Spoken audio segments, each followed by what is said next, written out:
Good morning, boys and girls. This is Kosala, aka Marventus here.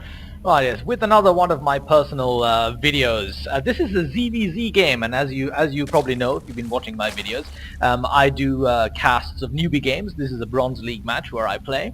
The purpose of the exercise is to document my learning experience as I climb the Bronze League, which I'm actually starting to do. We're starting to win more regularly now, which is very nice.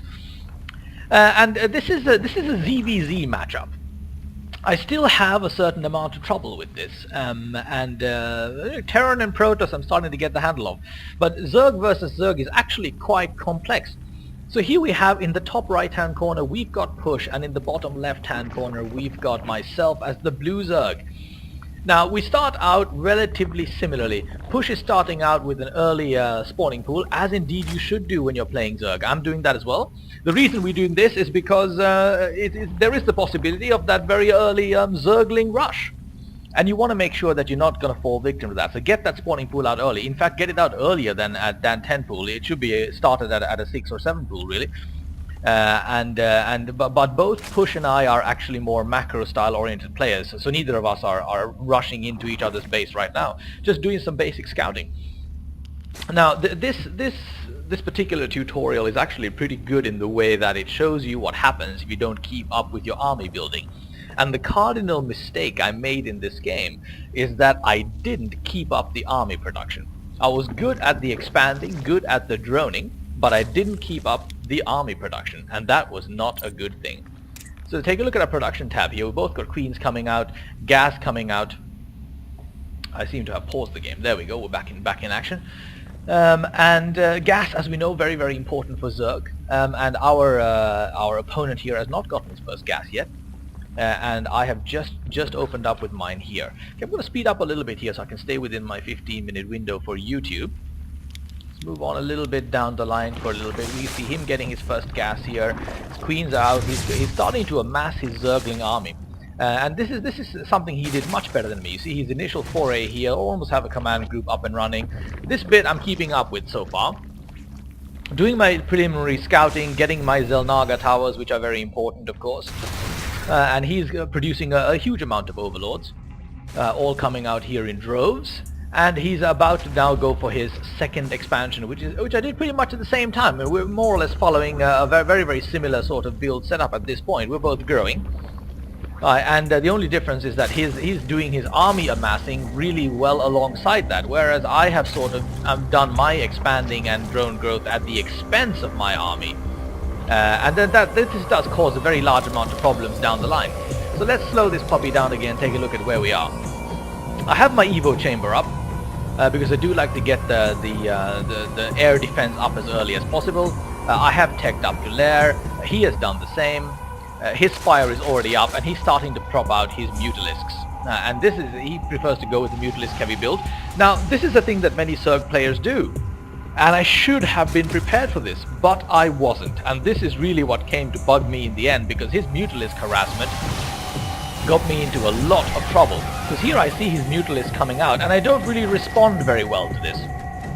I've got a Spire coming out as base defense. I should have put a Spire up here as well, but didn't get that one up fast enough. And his Mutas came and wrecked this secondary base of mine, which is where the problem started, really. So let's see how this goes. Right, so I'm not doing. He's not doing quite a lot right now. He's focused entirely on his Muta harassment, where I'm busily building away. I've got overlords and queens coming out to defend. You know, the plan was perfectly sound, but I had already fallen quite far behind in the overall army growth, and he was doing a pretty good job with making sure that he pumped out some units on a regular basis. So he hasn't even begun actually saturating his second base until now, and then suddenly he did it in droves after he got his mutas up and running, which was the smart way to do it. Now I'm responding by tossing out a few corruptors, right, and I'm still behind on my drone count over here despite having 2 queens. So that was actually quite slow. I'm putting up a couple of spore crawlers in the event that I get muted from the side or harassed from the side. I mean, the theory was sound, but the execution was simply lacking in numbers. If you look at his army size now, take a look at the unit count. He's just massively ahead of mine. He's got 50 Zerglings to my 15, He's got 7 mutas to my 2 corruptors. I'm just way behind. Right, and I didn't actually bother catching up at all, which I should have done, because I had the ability to do it, I just didn't actually do it. Second gas going up here as well. Now gas, of course, very, very important, and he actually came and nuked my gas, which caused a hell of a lot of problems for me in defending this later on. So let's see how we look here. We've got just a row of mutas there. We've got another bunch of mutas coming out here. And this sort of half command group of mutas that popped out really caused all the problems in the world for me. Because now he's got his mineral count mining nicely. He's not mining out of his gas just yet, but his lava production is good. His gas production in general is good enough to handle his muta build that he's doing right now, and he never really needs to move from this. And he's done something that I've started to do in later games as well. He's put a Zergling at every single base here to make sure that he can see if I try to expand, which is a wise move, and I've started doing this myself. So let's take a look at the armies here. We've got 1.5 rows of Mutalisks. We've got 50 Zerglings, dear God, Speedlings rather, and then a huge family of Overlords just popped out of the blue there. I'm getting my upgrades and getting a Roach Warren. Now this, not an intelligent response to, because I saw that it was a muta-heavy build. Why I was pitting out a Roach Warren there, not totally sure. I could just as easily have stuck a huge amount of Speedlings just like he's done and skipped the Roaches. But that's not what I did. He has 7 more mutas coming out there, and his air attack being upgraded, along my Zerg missiles being upgraded there. And I have my group spines coming out because I decided to pop out Hydralisks as my response to this, which was a good plan, but it was done too late because I'd already wasted minerals on the Roach Warren too early. I should have popped the Hydralisk den out first, researched the grooves, and popped out some Hydralisks much faster. So I simply wasn't prepared for the general mass of Hydralisks coming my way. So take a look at this now. This is what? This is almost a command group's worth of Hydralisks. I see it happening, and I'm still upgrading my attacks, but I'm not producing anything. Take a look at the resource tab here. You know, his production is well ahead of mine because of multiple bases. His unit count is, in fact, the supply count is ahead of mine. His gas count is under mine. My gas is doing well because I'm mining well from both gases, and he's not actually. He's just started mining from his 2 gases. But this is not really going to help me much because in view of this massive amount of mutas we got right here, I don't really have anything to defend against that. 2 queens and 2 spore crawlers ain't going to do the trick. My Hydralisks are just now starting to pop out. Let's just take a look. 7 of them about to pop out now. Again, it's just too little too late really. And if I had started this production earlier, I would have been in much better shape. There may even be a case to be made for popping out these Hydralisks very, very early on in the game. In order to defend against both the ground and the air attacks more vigorously, because Hydralisks and a couple of spine crawlers in front of them will do a nice job against Zerglings as well. So the mutas are now coming in for the sweep, and we have here now almost an entire command group's worth of Mutalisks. They have been upgraded, if we remember, to the air attacks that just got done now.